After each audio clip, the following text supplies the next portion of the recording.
South Florida, this is Headliners, only on CBS News Miami. Hi there and welcome to Headliners. I'm Lauren Pastrana. Right now, 4 Miami-Dade police officers are out of jail after being indicted on manslaughter charges. It all stems from a shootout more than 4 years ago that killed 2 innocent victims. CBS News Miami's Peter Dench joins us from Miramar with more.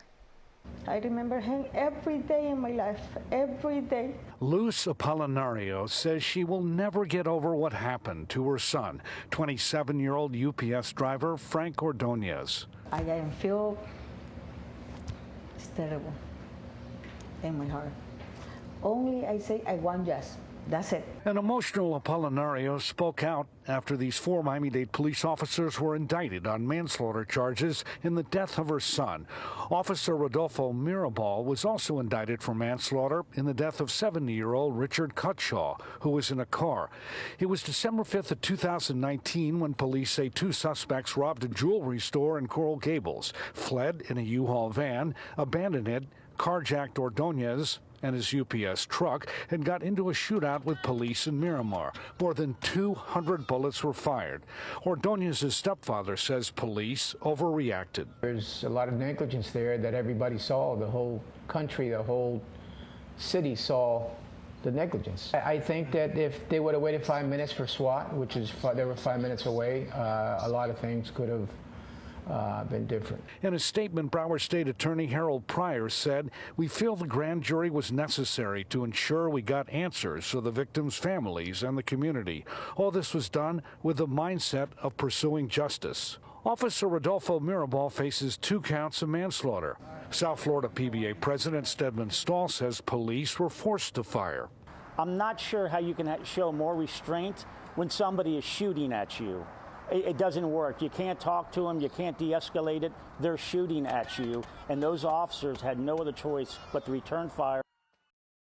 Peter Dench, CBS News Miami. Florida's state-backed insurance company is raising rates. Customers with Citizens Property Insurance could expect to see thousands more on their bills. The news comes of price hikes as South Floridians are still grappling with the impact of recent historic flooding. CBS News Miami's Joan Murray joins us from Fort Lauderdale, where residents fear the price hikes might force them out of their homes. Raking gravel, sprucing up his front lawn, Mark Urson said his Citizens Property Insurance bill soared 2 years ago. I was saying to the mortgage company, I said, this really calls into question whether we can even hold on to the house at this point. Morning and welcome to Citizens June 19th, 2024 Special Board of Governors meeting. It's a question homeowners are asking after the Citizens Property Insurance Board Wednesday proposed yet another increase, an average 14% rate hike next year. That means if you are paying $5,000 a year for your policy, it will go up about $700. All those in favor signify by saying aye. Aye. Aye. Aye. This is our first home, so we've never been through home ownership before, and so learning lots of lessons, but this one's a really hard one to learn.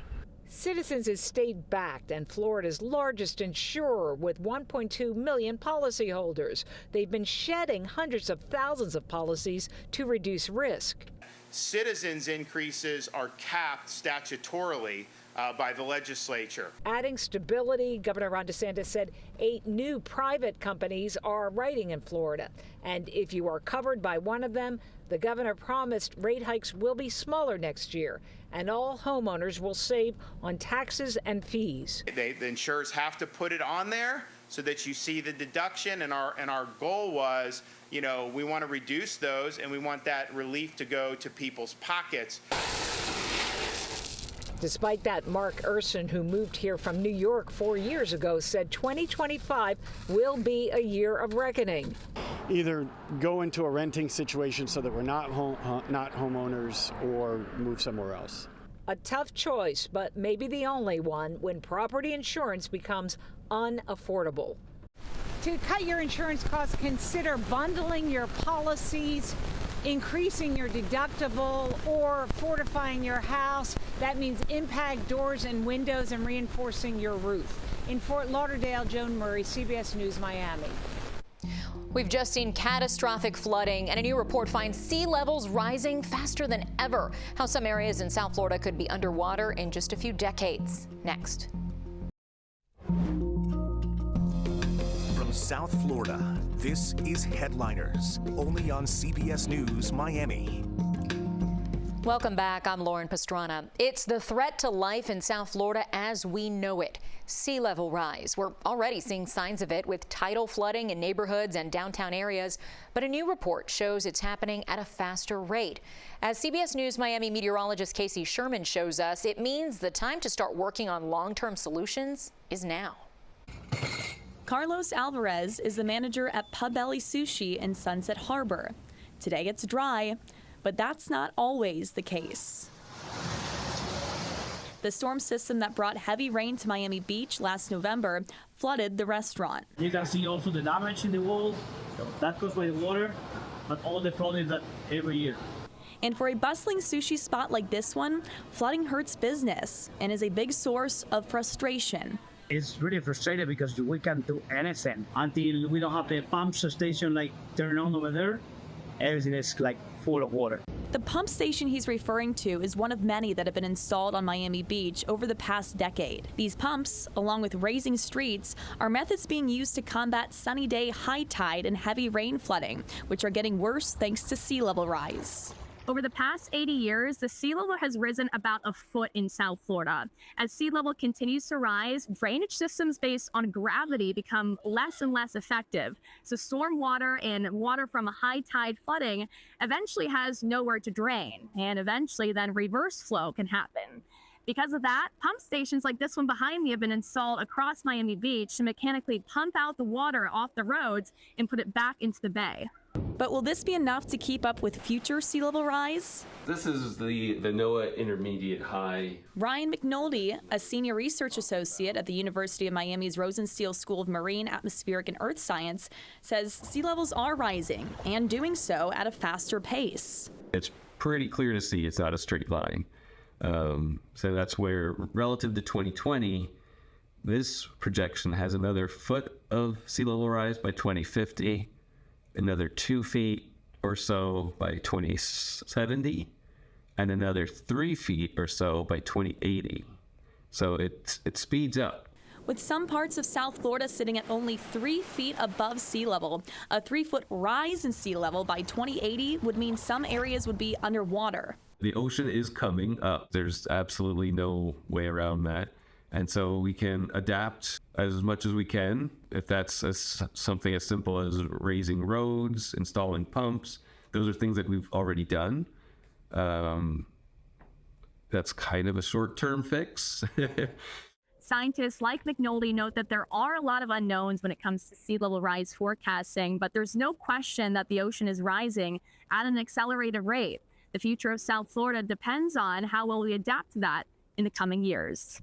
I'm meteorologist Casey Sherman reporting in Sunset Harbor for CBS News Miami. On the heels of this month's historic flooding, Fort Lauderdale leaders say plans are in the works to improve drainage systems. The idea is to prevent future catastrophic flooding. Joan Murray is back now with more on the efforts currently underway. After last week's flooding, a lot of areas in South Florida are draining, but there is still some standing water, like in this business park that's off Sterling Road in Dania Beach, and that's because of a drainage lake nearby that keeps overflowing. Ken Schliessman held his breath as floodwater piled up outside his car repair shop off West Sterling Road in Dania Beach last week.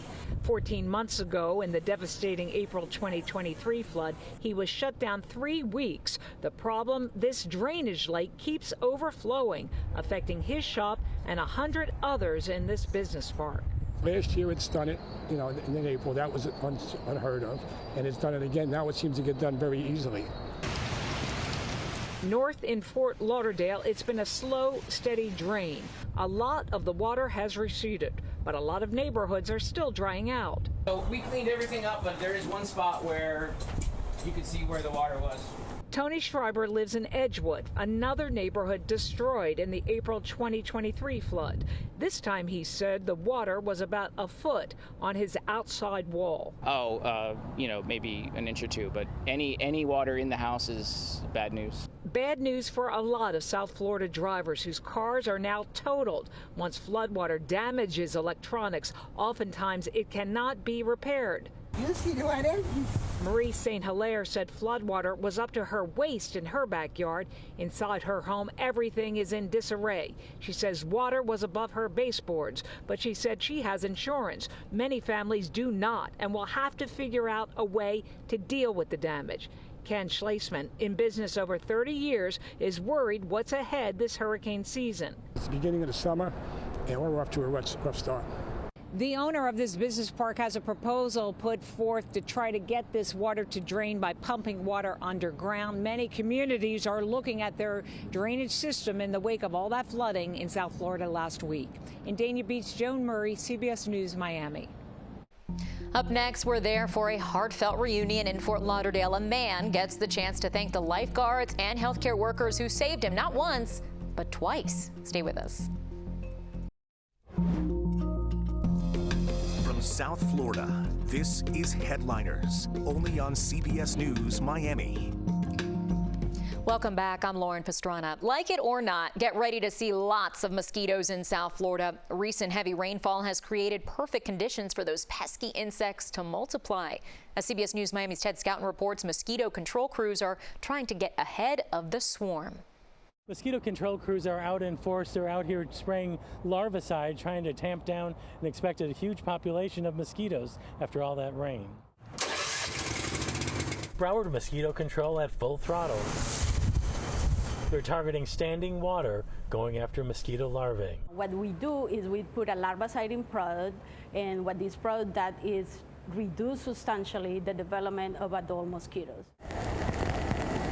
Last week's storm dumped more than 20 inches of rain in some areas, leaving standing water behind, a perfect breeding ground for mosquitoes. By the end of this week, beginning of next week, we are expecting that the adult mosquito population increase, and we are going to get a peak in adult mosquitoes. And at that time, we are going to ramp up our adulticide treatment. That's supposed to be closed up. You put a little chlorine in that. Jerry's lived in South Florida all his life. He knows that around the house, you have to look for standing water. What happens if you're not on top of it? Well, next thing you're going to have is you're going to have, it's not only the mosquitoes, you're going to get palmetto bugs, you're going to get all kinds of little critters you don't want. Mosquito Control says water can hide in places you don't suspect. You especially want to check around your yard for bromeliads. We know this kind of plant can keep a lot of water inside. To get rid of it, you can kind of shake it out a bit and get some of that water out. If you can't get all of it, you can always buy larvicide pellets. The goal is to do whatever you can to avoid the larvae turning into full-grown mosquitoes. And at that time, we are going to ramp up our adulticide